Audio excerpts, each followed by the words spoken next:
Hi everyone, it's Lila'Angelique. Um, I wanted to share some art that I've been working on. I've been working obsessively every single day since I've been getting better from this uh, phlegmy, coughing nightmare that I went through. And it's still been over 5 weeks and I'm still clearing, but besides that, this is what I've been working on. This one, this one I, this one I did like during my illness, and Thoth says it's like the virus taking over. It's like my perception of what the virus is, I guess. It's just me doodling. Sometimes it's really important for me to just doodle away on things and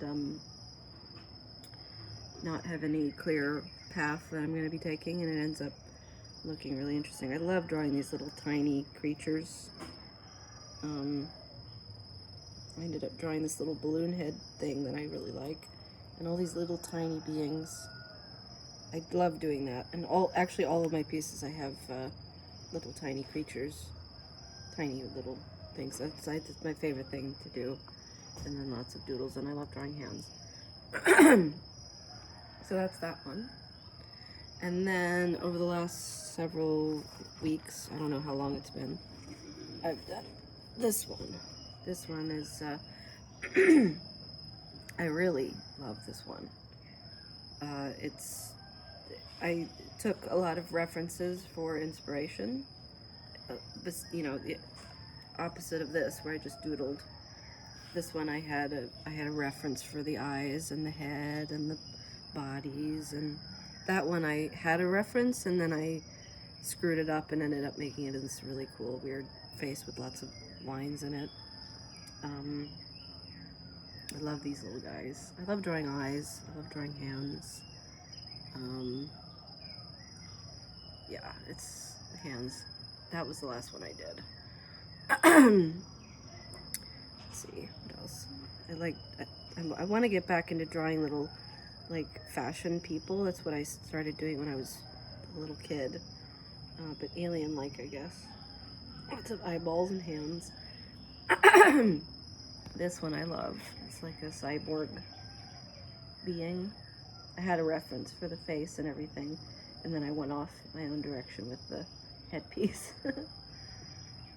I love this one. It's very, it took a long time, and it's very meditative, and I just cut out all these little panels because it was on the back of this, which was, so it had a lot of leftover colors on the back, and I always do back and front for some reason. I don't know why. I think I just can't leave a space blank.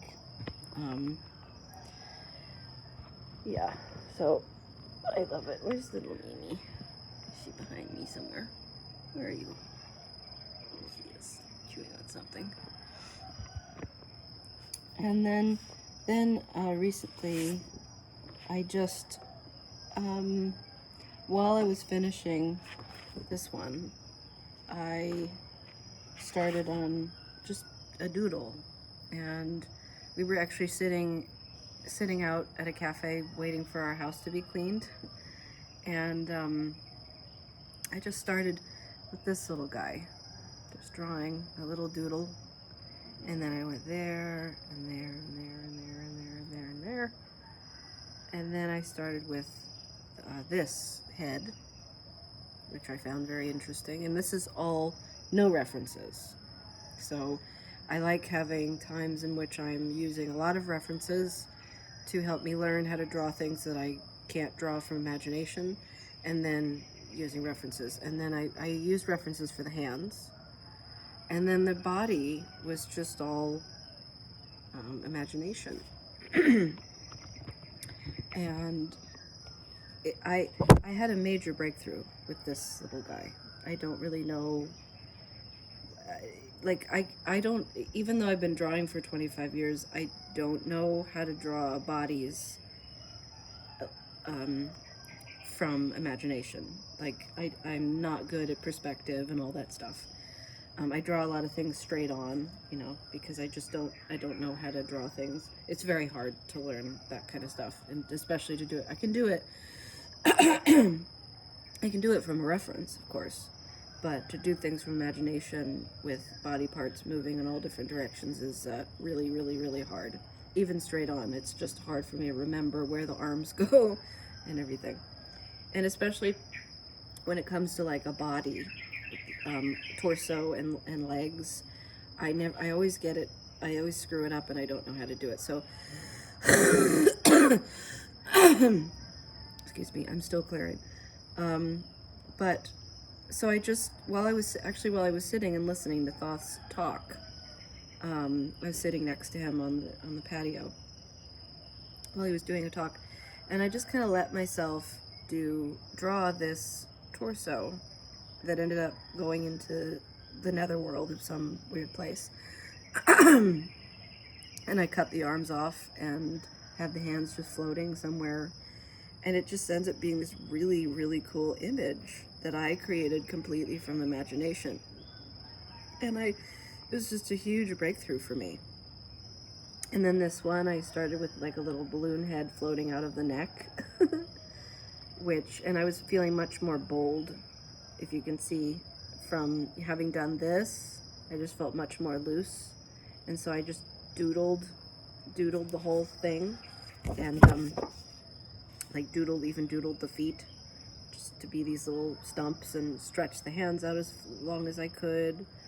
And then I just made these little, I thought I was going to make kind of like a scarf for him. And it ended up being this nebulae things floating around, and his body is maybe all these little organs I don't know. And I love that one. I love it. It's so cool and interesting. And then this one was another doodle. Do the head with eyeballs all around, of course, and then it connects really nicely to that one. Get me to sneeze.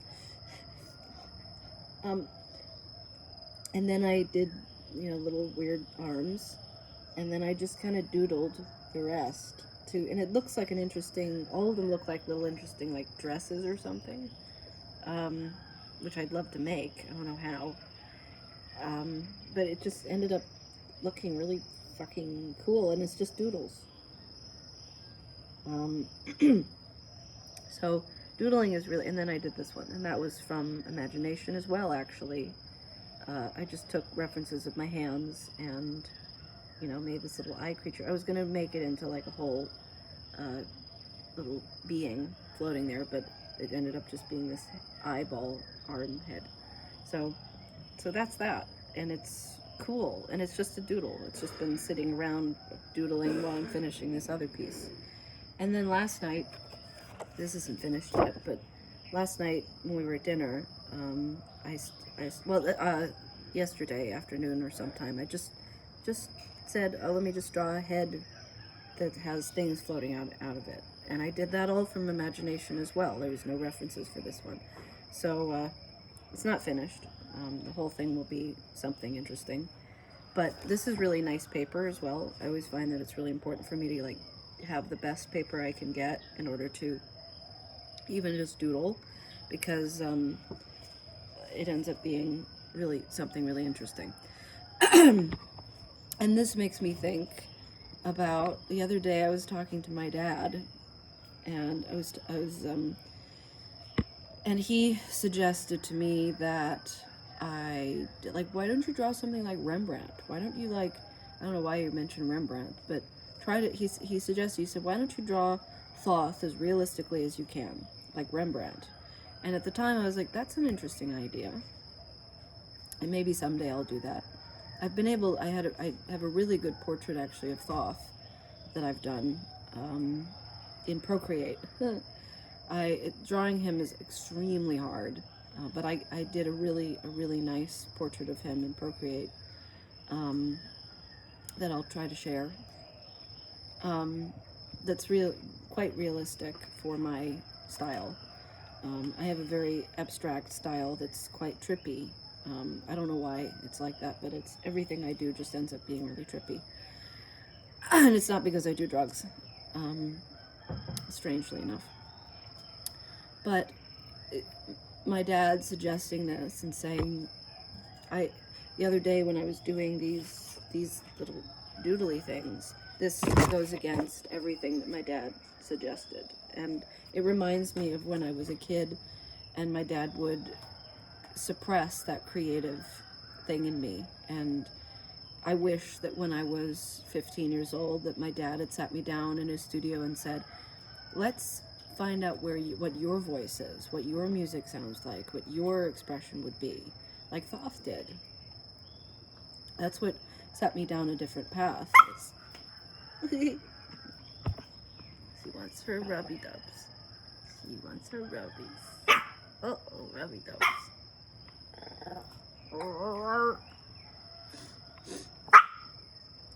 So I've gone down this different path because I met Thoth, and it's not.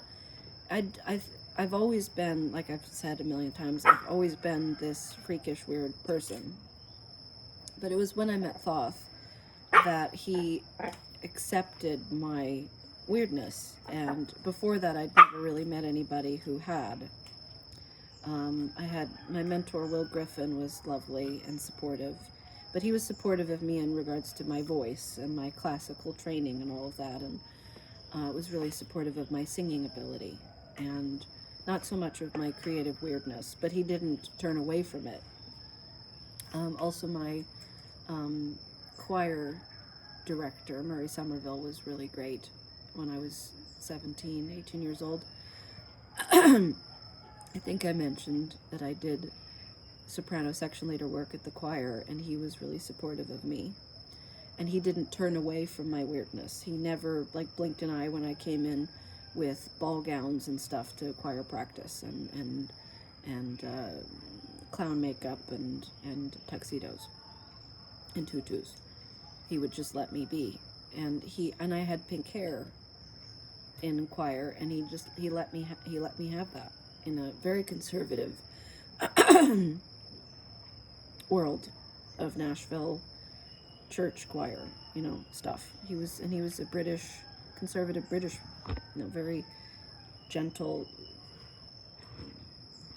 classic British man, and he was very embracing of me.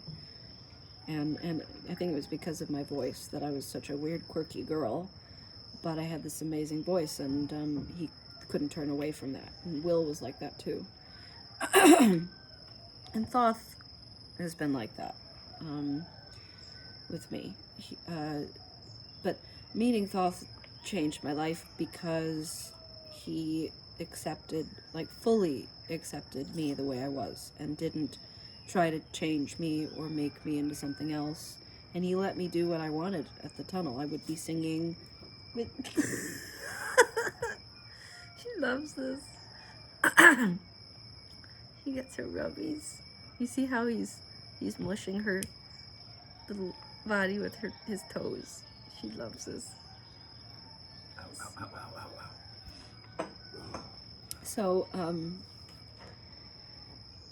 I had a few people that really helped me accepting me the way I was, but it was Bunny who really was, of course. And that's why we're still together to this day, is because he's just always accepted me the way I am, and I've accepted him the way he is. And we're two little weirdos. I mean, we don't fit into our family dynamic at all. All of my family is very conservative. Thoth's family is very, normal people. He was on a call with his family the other morning, and he was just very interested in how normal his family is. And I'm the same. I've come from a very, very normal people, conservative, normal, Christian, Southern family. And I'm not like any of them at all. And none of them I don't think any of them, besides maybe my aunt, have really accepted me the way I am. And maybe my dad, maybe. My dad has been really supportive of my art over the years. He's actually been a big fan of my art and told me often that he believes that I could become really successful as an artist.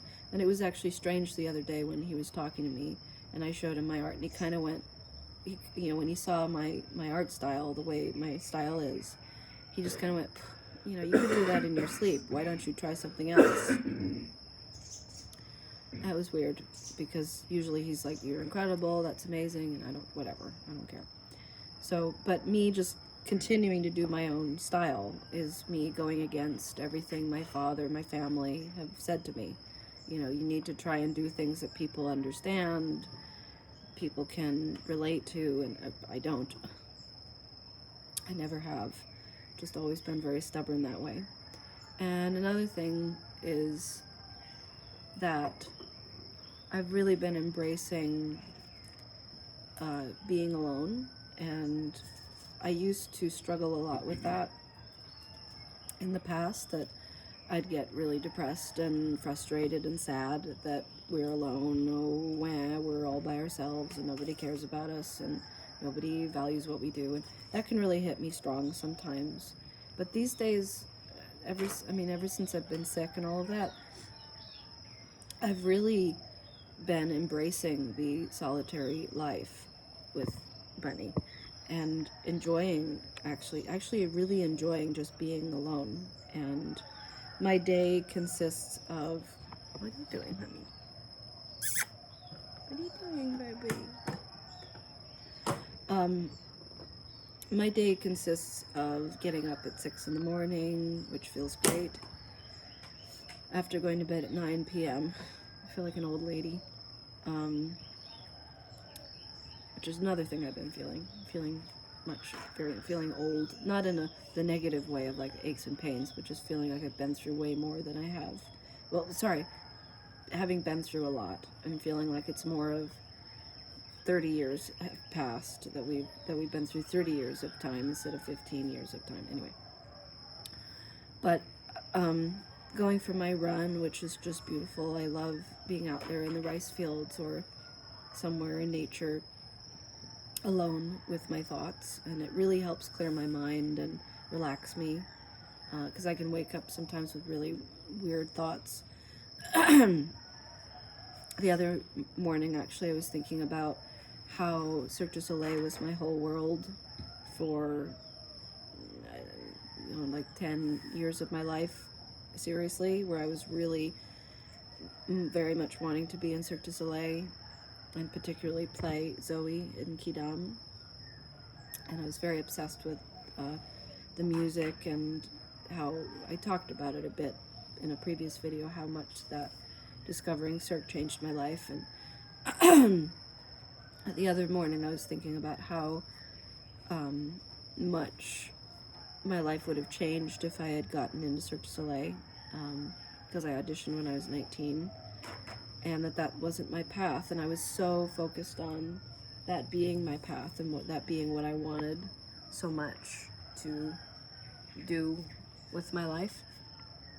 And I remember the moment when the dream left me, that I was at this audition when I was 19 in Florida, and I'd done the audition, and they said, "You're great, you have an amazing voice," but I couldn't improvise. So they said, "We can't have you because you don't know how to improvise, and you're too young." And so I remember watching from the car window as we were driving away, all the auditioners walking out to get lunch or something, and seeing as we drove away these people, get smaller and smaller in the view of the window, and realizing that dream that I had was gone, and that another part of my life was going to start. And it was just a heartbreaking moment, because it was such a dream of mine. Oh, you're making these things. That is a strange sound. Yes. So yeah, those kind of thoughts can come into my head in the morning, where I'll get really sad about something that will bother me, or I'll wonder, like, why did my parents not support me more in my creative expression? Because both of my parents are, my mother was an amazing singer when she was younger. My dad is an incredible technical guitarist, very astute about music and music theory, and he knows a lot of music. My mother knew a lot of classical music, choral music, Broadway musicals, introduced us to a ton of music, and I'm so grateful to them for that. They provided us with incredible opportunities when we were young. When I was young, I had voice lessons from when I was 10 years old every week. I had amazing voice teachers when I was 18 and 19 years old. I had I had violin lessons from when I was 7, which was actually really traumatizing because I hated taking violin lessons because everybody was standing there going nee, nee, nee, nee, nee, nee, nee. It was so boring.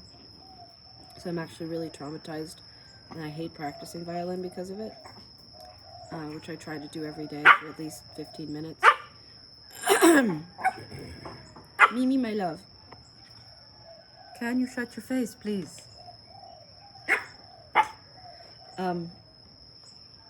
So I wonder, sometimes in a morning run or something, I'll wonder, like, what if when I was 15 years old, 16 years old, and I was really showing a proclivity for my voice and my creativity, if my father had sat me down in his recording studio. He had a recording studio in the basement of our house for the entire length of the time that he lived with us, for 14 years or something, both in New Jersey where we grew up, and from when we were 5, and Nashville when we were from 5 onward.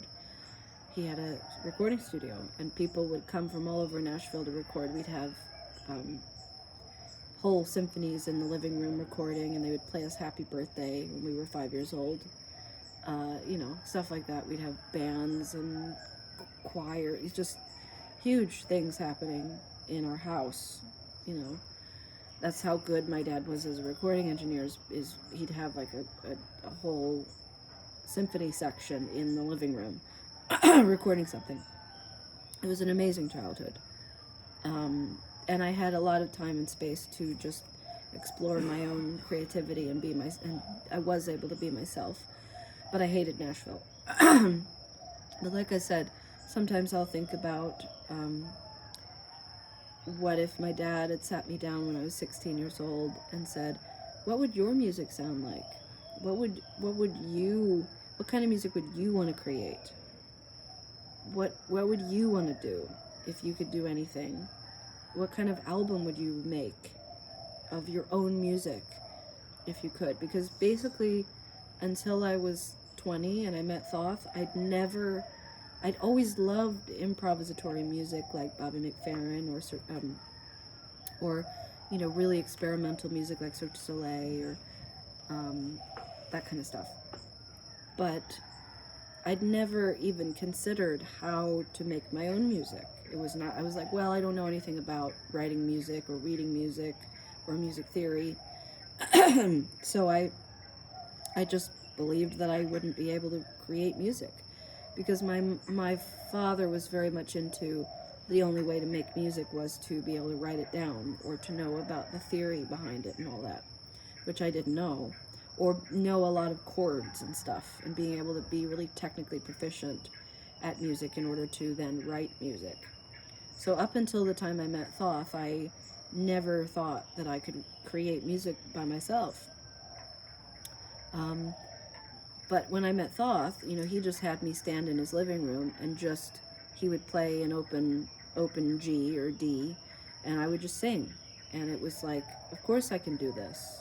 Of course I can sing what's in my heart, because it's so cute. So happy times.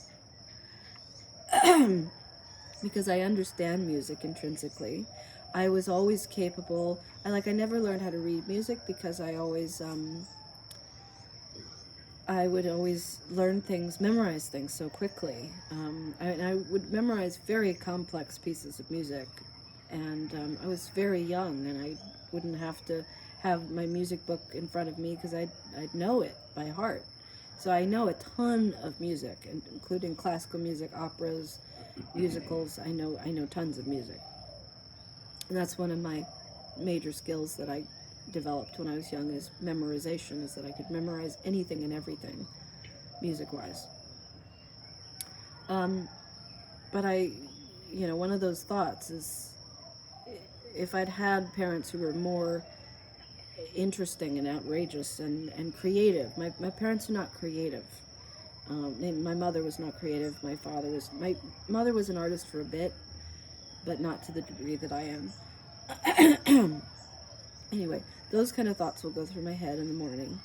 And then when I go for a run and it's beautiful and clear out, and where there's beautiful clouds and lovely Balinese people saying good morning and all of that, and me having this nice, nourishing jog, clears my head and it helps me a lot. And then I'll come home and have a smoothie that I make myself, which is lovely, and then I'll draw for a long time. And I'll sit with Thoth if he's not doing a talk, play with Mimi, or do a talk myself, and then have lunch together, make lunch, take a nap together, and then maybe if I have a good day, I don't have a freak out, like mid-afternoon freak out. It's been years of like maybe starting around 3 o'clock to 6.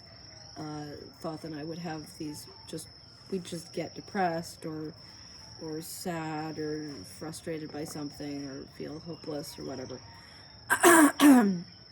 And for a long time I thought that was because, there was that time, 3 to 6 was the time that we would go play. And since we don't do that anymore, it's not like we go out at 3 o'clock to go play like we used to, that we'd get depressed because of that. But I think it's just sunset time. Sunset is a weird time. I don't know. But having a good day, and the things that's been happening for me recently, for both of us recently, is not having the sunset freak out that happens. Just being able to get through that sunset time without having a breakdown, which is amazing. And I know other people can relate to this, like sunset weirdness happens. So yeah, and that's my day. And then we go out to a nice dinner together. And that's kind of the only time I'm seen. That's the only time I'm like out, and except for in the morning. So I'm really all that to say, I'm really embracing being reclusive and being solitary. And art like these things that I work on all the time, forever. I mean, these things take hours. These things take weeks and weeks of time to do. And they require a lot of diligent, focused, quiet, meditative work to do.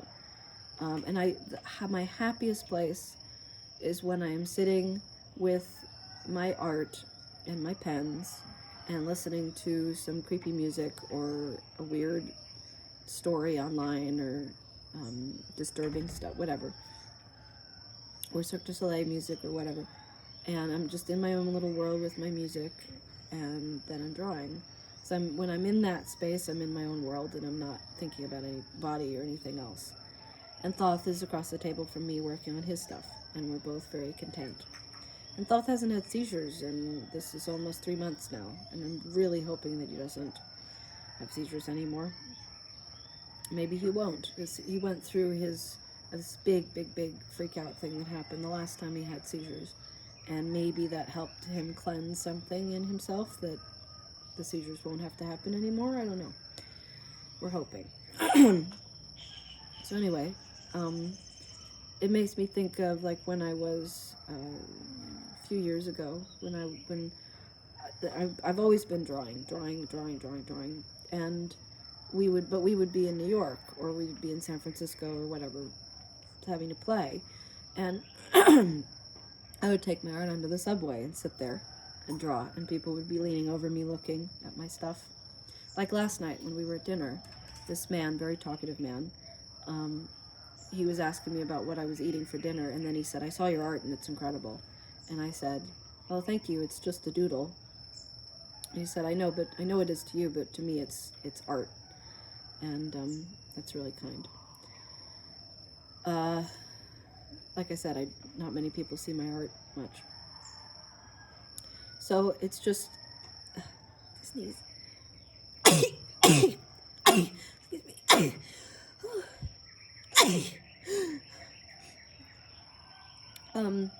So, like when I would go, I'd bring my art on the subway in New York, and I'd walk to the tunnel, and I'd sit in the tunnel and draw.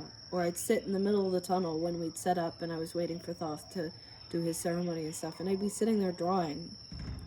There's actually some footage of me around of me sitting in the middle of the tunnel drawing and people looking at my art.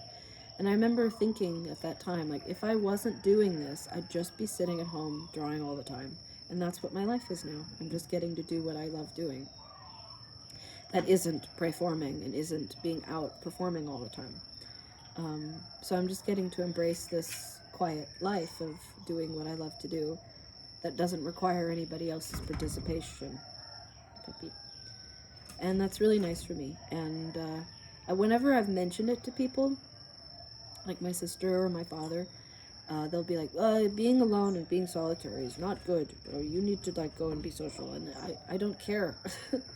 We're trying to change the idea that we're alone and when we're alone. We're alone and it's great. We're alone and we're happy. We're alone and it's really good, and we feel good and we like it, and it's great, and there's nothing wrong with that. So, so that's where my life is right now, and doing quite well actually. And now I'm gonna go draw some more.